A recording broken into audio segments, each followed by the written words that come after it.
So welcome once again to Inside Movies Galore. Normally I'm on talking about films uh, with a group of people, but sometimes I like to go out of the norm and speak about films that I've seen and whatnot. And I figured I'd speak on Lawrie Brewster's films to start with from the UK.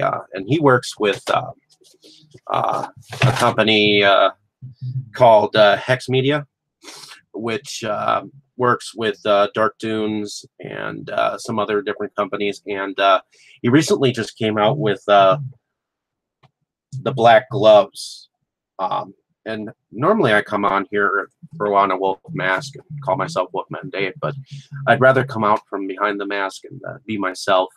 I figured I'd tell a little bit about some of the things that I have watched and whatnot, so that people get an idea of my mindset and what I think and feel, and so on and so forth. So he started with Lord of Tears in 2013, but I got involved with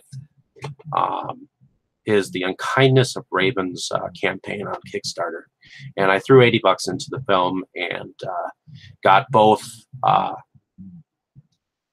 of the sets that kind of look similar to the Black Gloves thing. And right now I can't seem to find where my copies are right now, but I figured I'd talk about them anyways. So the first film is Lord of Tears, and they're written by Sarah Daly, and she's a phenomenal writer, the first film involves an owl man who evidently this doctor guy has a dream that he saw an owl man when he was younger, and it scared him to death, so that he couldn't visit his family's home. So in order to deal with his demons, he goes back to the family residence, and he deals with the spiritual presence of this demonic owl-looking creature. And he has images of this beautiful-looking woman who seems to glide down the staircase, and that's kind of like the storyline of that film. And I'd like to watch it again. I watched it once with my fiance, and but I'm more familiar with the Unkindness of Ravens, which was next, and that was in 2016. Now, the Unkindness of Ravens and the Lord of Tears and the Black Gloves all somewhat have the same actors and actresses, so that's something to keep in mind. The main actor being James Scott Gordon, who plays Andrew in the Unkindness of Ravens. He plays an artist who either he's had something happen to him or something of that nature, because he was part of the Vietnam War. So when he came back, he had like a Gulf War type syndrome thing, and he kept seeing ravens. He kept seeing like his buddy or friend in his mind, and he even started speaking with himself. But there were also images of like a raven-like purgatory, which you could see a line of people being led down this dune-like landscape, and they were being whipped or chained or whatnot. And then there was also this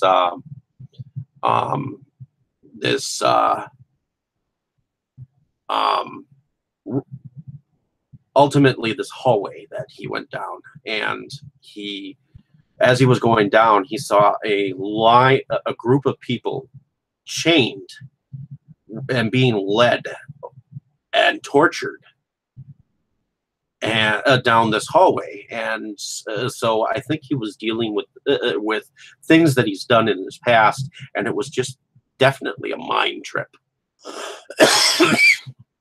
And it was just an amazing imagery that you could see in this film, and I think it was one of my favorite films that I'd put money towards, and so on and so forth. But recently, The Black Gloves came out, which is totally different from the other films in retrospect because it was in black and white, and it was more of a neo-noir type film that was kind of along the original The Haunting or the House on Haunted Hill type film, more of a haunting-like theme. There's this doctor, and he's evidently dressed up like he's from like the 1920s or 30s because he's got that three-piece suit on, and he has this patient who she's a younger girl, and you see a scene where she's running away. She writes MLK in the sand, and then she either falls or jumps off a cliff from seeing this owl-like creature. Well, he reads up on this this doctor after like a year later or 10 years later or something like that. He also played by Jamie Scott Gordon. He sees in this paper that this prima ballerina has pretty much shut herself up from a fire that has happened while she had performed the Swan Lake ballet, and so he goes, acts like his car breaks down, and he goes and wants to help this young woman. Well, it turns out that he's the one that's haunted, and the lady ballerina director that lives with her loves her to death, and warns her that the doctor doesn't really love her, yada yada yada, and so on and so forth. But I think that this film was definitely had a creep factor in it, and it was definitely a better film this time around, because he went back to some of those Universal roots or the drive-in roots, and found the atmosphere that he could have with this, and having that Black Swan Darren Aronofsky kind of twist going on with the Owl Man being part of Moloch, which I believe Moloch is a god of some sort, and evidently, if you make some make some kind of wish or some wishes or whatnot, you're able to sacrifice something to him or something to that effect. And I think that the film turned out to be relatively decent, and I think that people will love it down the way. So the other two films that I wanted to talk about was The Mountain Between Us, which is directed by Luc Besson, who evidently in France there are these series of comics that are somewhat of the Valerien nature. So it's actually called Valerien and the City of a Thousand Planets. From 2017. Now, at the box office, it didn't really do very well. It was in the U.S. The comics haven't really taken off, so there wasn't really a fan base. But watching it recently, the imagery in it is amazing. It almost kind of reminds me of the last time I saw Avatar or something to the effect of Blade Runner, at least in the cities that they were going through. But here's the storyline of Valerien. Evidently, these two young kids, teenagers, I would say, but they probably consider them adults, which those are played by, we've got Dane DeHaan and Cara Delevingne playing Major Valerien and Sergeant Lawrie. And they are two partners who evidently are like part of this top secret organization who we see in the beginning of the film all these different alien races coming together at one specific point, where they all shake hands, and it's kind of funny in the beginning. Well, in any case, they're on a mission of some sort. He's flirting with her. She's somewhat flirting with him, but he's got some kind of like list of women that evidently he's had as partners, and she doesn't want to be part of that list. Well, in any case, the main villain ends up being Clive Owen, who is like a 5-star general who evidently at one point in time had been part of killing the planet that this blue alien race had lived on at one point in time. But this race of beings that was before everyone's time kind of survived, and they went on to learn about humanity and humans and whatnot, and they decided to find the bits and pieces that would create their world again. But that general was trying to squelch any evidence of this massacre that they knew about when this happened, and that's what Valerien. That's what Major Valerien discovers, and what he discovers is that when this alien race's princess died, she sent her soul to an individual for safekeeping, and it ended up being Major Valerien. So ultimately, he has an adventure to save his partner, the sergeant, who has been captured while he has been getting himself into trouble, and so on and so forth. And we also have Rihanna, who plays an interesting creature in here too. She plays Bubble, which evidently she's a quick change alien. Evidently, you can wear this this avatar type creature on you at any given point in time and be whoever you want, like a suit. And I think that that character, I wish that they had built more on that character or whatnot. But ultimately, it's all about this one small creature that looks like it's kind of in between dragon and a cat, and it pretty much spoofs Skittles to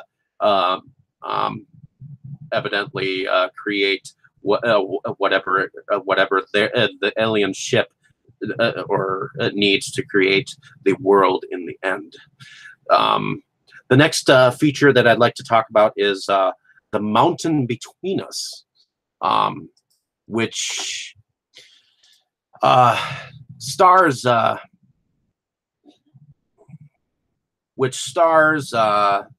Kate Winslet from Titanic and Heavenly Creatures, which was directed by Jackson.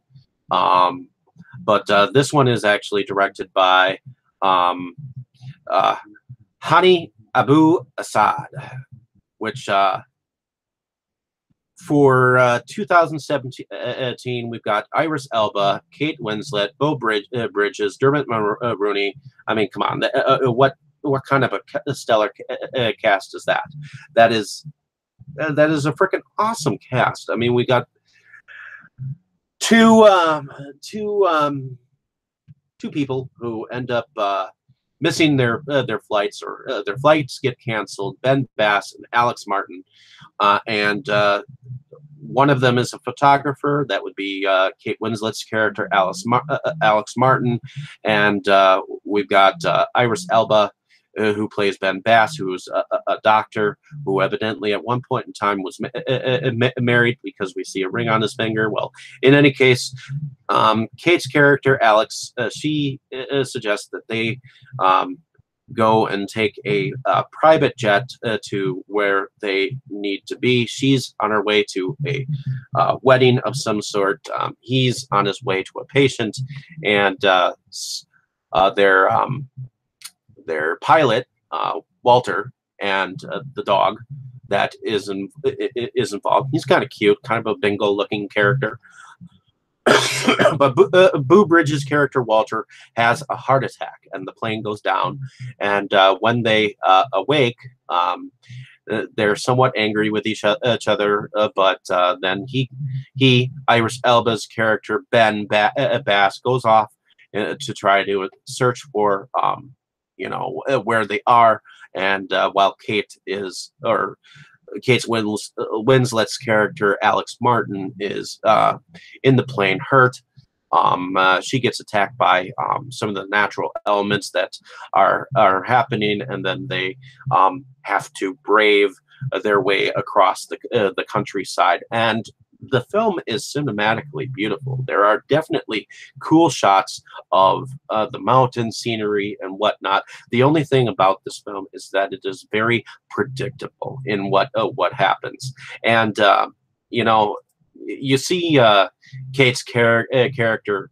Her hair should be a little bit, or her appearances and his appearances. Well, I think his appearances actually look more natural, but Kate's appearances seem to be, their characters don't seem to be looking like they're going through a state of survival, and that's a little misleading. So ultimately, in the end, I mean, it is a romance. So it's not about.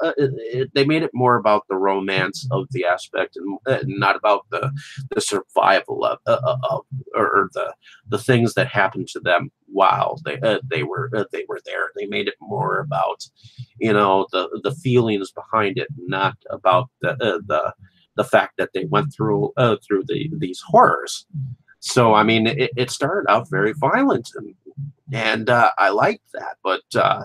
Then it's like they turned that off and turned it into a romance of sorts. So in any case, those are the films that I wanted to discuss, and these are my thoughts. Hopefully you enjoyed the descriptions of them, and at least in my aspect or whatnot. So hopefully you have a good evening and enjoyed listening. Thank you, everyone out there, for subscribing, and definitely keep a lookout for tomorrow. I've got an interview lined up for to talk with Matt Jasel from the Evil Entertainment or production company that he has with Necrophiles and Necrophiles 3000. So definitely take a look out for that. So hopefully you have enjoyed listening, all you listeners, and hopefully keep watching films.